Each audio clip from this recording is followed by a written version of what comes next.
So hey guys, what's up? So welcome to my news channel. So starting from the first news, 6.8 magnitude earthquake shakes southern Philippines according to US Geological Survey. The US Geological Survey says the 6.8 magnitude earthquake struck Tuesday morning on Marinano Island into the south. Philippines seismologists said it was lower magnitude of 6.5. Apart from earthquake has shaken the southern Philippines, no damage reports were immediately available. The US Geological Survey says the 6.8 magnitude earthquake struck Tuesday morning on Mariano Island in the south. Philippines seismologists said it was a lower magnitude of 6.4. It was near the town of Quezante and less than 100 kilometers 60 miles from their city. It was about 30 miles deep. Mariano had been shaken by other earthquakes recently. Seismic activity is common in the Philippines, which lies on the Pacific Ring of Fire. The ring of faults around the Pacific Ocean, where most of the world's earthquakes occur. Move to the next news. Empire State Building celebrates Diwali lit up in orange. The world-famous structure turned orange on Saturday night as Indians across the world celebrated Diwali. The iconic Empire State Building was lit orange in celebration of Diwali in a ceremony led by a leading Indian diaspora organization. The world-famous structure turned orange on Saturday night as Indians across the world celebrated Diwali.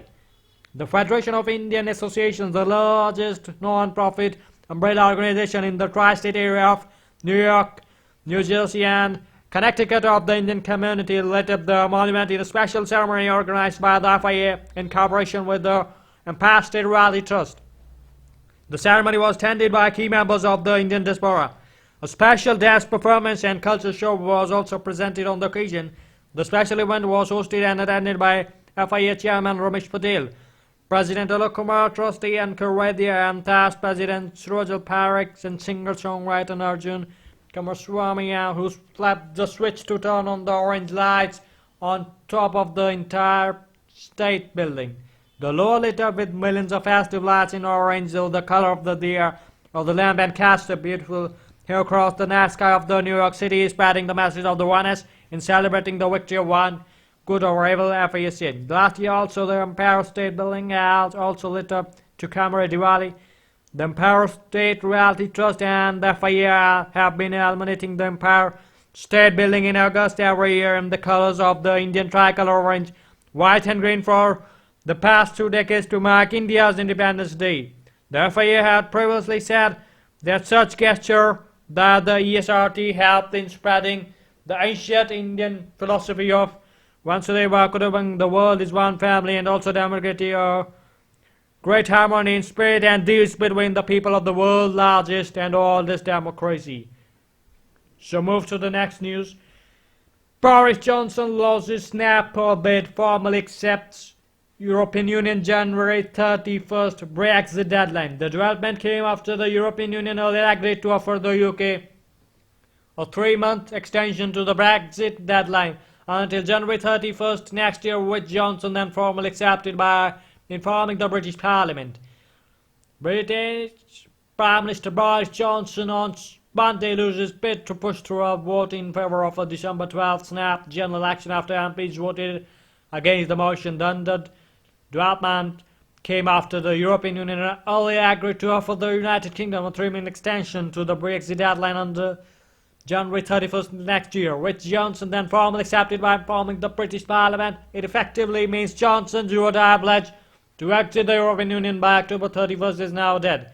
And he went on to push for a snap general election, urging the House of Commons for on Monday to back his December 12th poll date because the current Parliament had run its course. We must have December 12th as a hard stop. The parliamentary terminus that everyone can believe in. An election fulfills that purpose to allow a new Parliament and a new government to be in place by Christmas, Johnson told the Commons as he moved his election bid before MPs, even as he admitted that nobody relished the idea of the winter polls. I think the leader of the opposition had now run out of excuses. He added in a direct challenge to the opposition Labour Party leader Jeremy Corbyn, but Labour seems determined not to back his election date, meaning the government is not expected to get the 2/3 of the MPs required to trigger a December 12 election.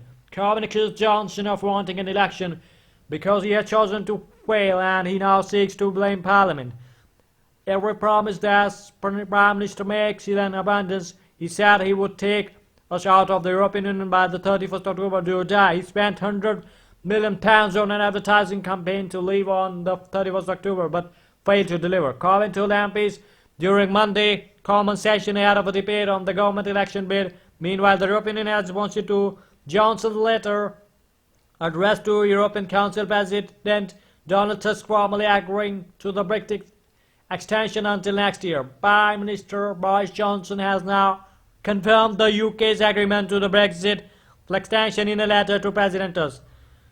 The European Union 27 written procedure to formalize the decision will be launched soon, a European Council spokesperson said.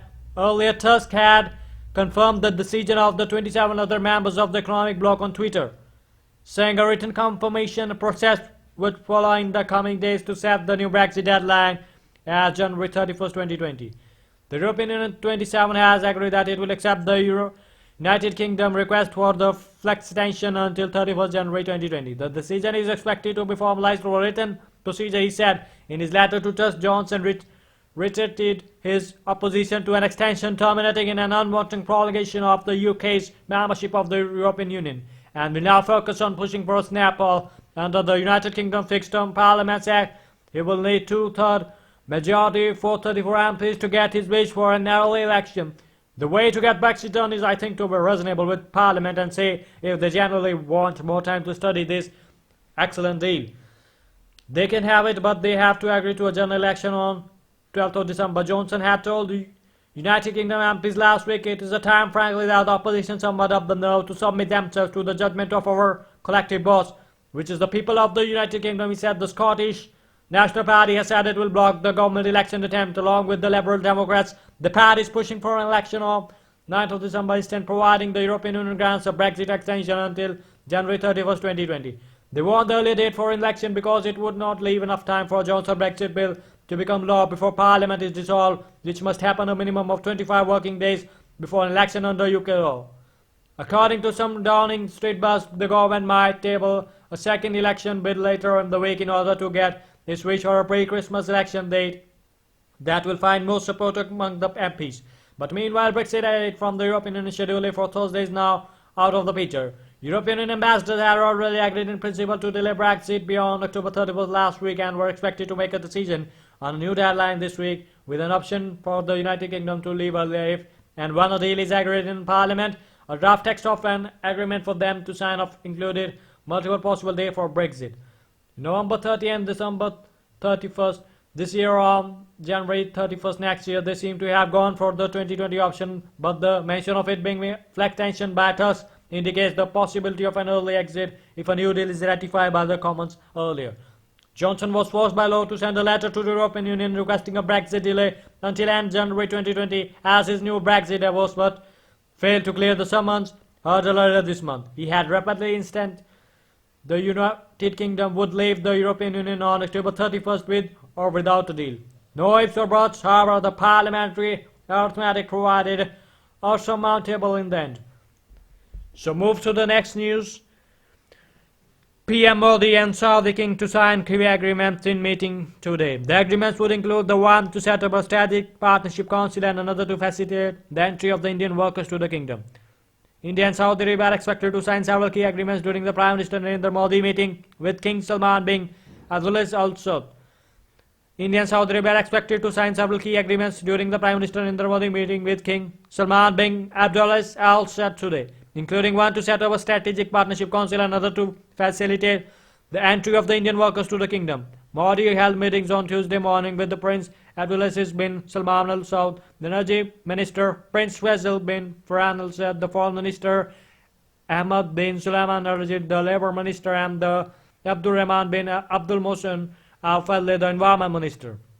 Here are some key takeaways on the agreements to be signed today. The main agreement will be on this Strategic Partnership Council. The first meeting when the Crown Prince Mohammed bin Salman visited India in February. Modi has said the council will mark the beginning of new era of cooperation across sectors.